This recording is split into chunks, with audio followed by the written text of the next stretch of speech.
Hey guys, what's going on? Welcome to another edition of MJ Everyday, a dieting based episode for you guys today. An episode that a lot of you have been waiting a while for me to do. It's finally here, the episode on intermittent fasting. So I'm going to talk a little bit about intermittent fasting in this episode, just to give you guys a bit of background for those of you who are not familiar or maybe don't really understand the concept of intermittent fasting or how it's implemented.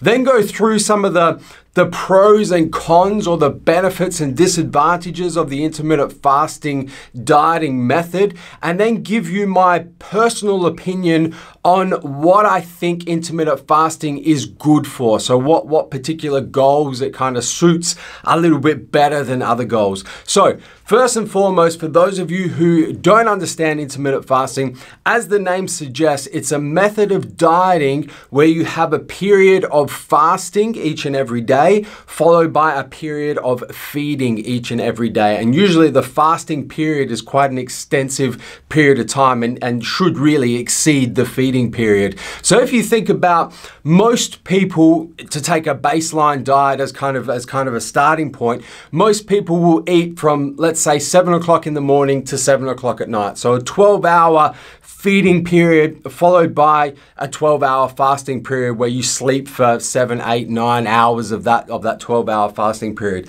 So what intermittent fasting does is it extends that fasting period. So you might fast for, instead of 12 hours, you might fast for 16 hours and then get all of your meals in the feeding period, which is an 8-hour period. Or you might even extend that further where you fast for 18 hours and then have a 6-hour feeding period. Or even to the absolute extreme, some people will go to like a 20-hour fast and then a 4-hour eating period. So it's a way of extending the period of fasting and really condensing your meals down into a specified period of time, which is called the feeding period. And that's really the whole methodology behind the intermittent fasting dieting method.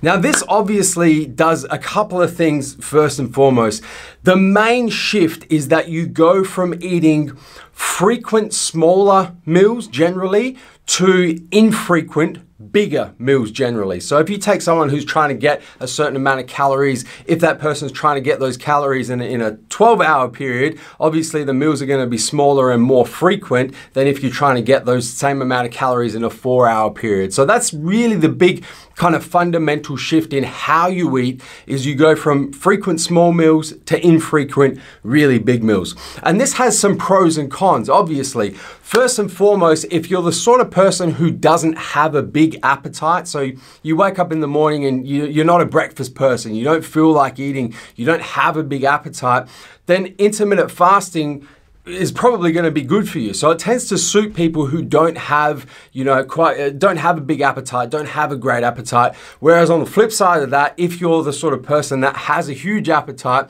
and you're always consistently hungry, intermittent fasting is going to be very difficult for you, because that fasting period, I mean, you're going to want to eat your own arm off at some point if you have, quite a large appetite.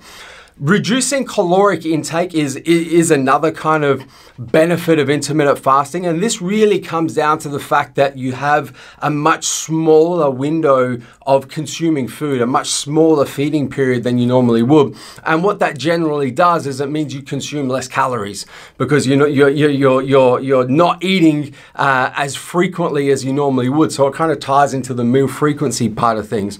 So generally, a pro of intermittent fasting and benefit of intermittent fasting is that you can achieve caloric deficit much easier than you would if you weren't intermittent fasting. So it tends to support caloric deficit. But on the flip side, if you're trying to get into caloric surplus, a lot of people are going to have trouble getting into caloric surplus when their feeding window is cut back and cut back and cut back to a very small period of time. So intermittent fasting tends to support weight loss or fat loss goals from a caloric deficit perspective.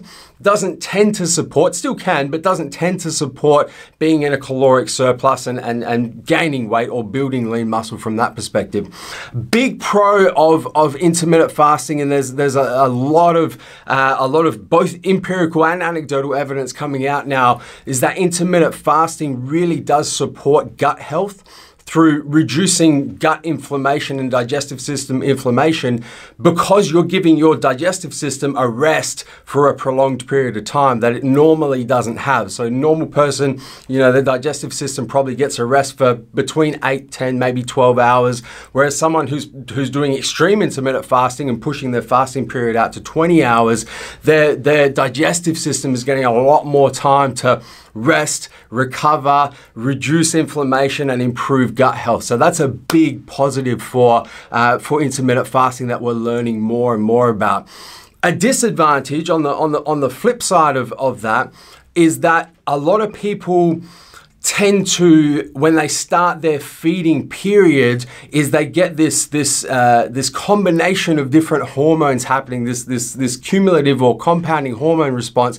You get insulin response, obviously. You get ghrelin response, which is the hunger hormone, and a lot of people tend to overeat what they should be eating in the feeding period, because as soon as you kind of break your fast and you get some food in, your appetite generally just goes through the roof. So you might be trying to restrict to a certain number of calories or a certain macronutrient split for a particular meal. You get that meal and you're like, shit, I'm starving now. So a lot of people will get that kind of compounding hormone response in the feeding period that is very difficult to try and push back against, or very difficult to withstand. So I guess that's a little bit of a disadvantage of intermittent fasting.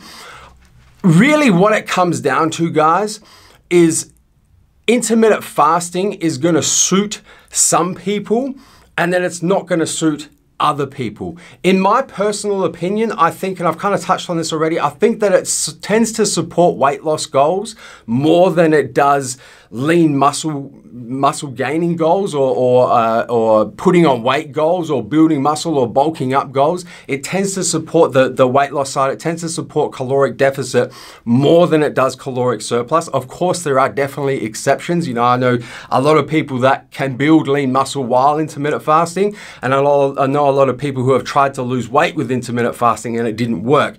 But generally speaking, just because you're going from your frequent smaller meals, longer period of feeding, to bigger infrequent meals and a much shorter period of feeding, it tends to support that caloric deficit more than, you know, most other types of dieting do. What it really is going to come down to, though, and you know, this is the take-home message from a lot of my MJ Everyday videos, whether it's training, supplementation, dieting, you guys know it's coming. If it fits your lifestyle. The fact of the matter is, intermittent fasting is going to suit some people's lifestyle better than it is other people's lifestyle. It's going to suit some people more than it is others. If you haven't given it a try and you're still trying to find that particular type of dieting method that does fit your lifestyle, then I encourage you to give it a try, give it a shot. See if, you know, waking up and not having breakfast and fasting for a prolonged period of time suits your lifestyle. See if it's something that just works with you as a person, works with your other work and life commitments, just works with your lifestyle. And if it does, you know, you can take the supporting caloric deficit, not supporting caloric surplus, the appetite, the hormone response, everything that we've discussed in this video, and really kind of take it with a grain of salt, because what's the most important aspect of any diet, guys, is that you're able to stick to it for a sustained period of time. Be consistent with it, and the longer you can be consistent with something, with your diet in particular, the longer you can be consistent with it, the longer you can sustain it, the better your health and fitness results are going to be. So really, at the end of the day, we've gone over the pros and cons,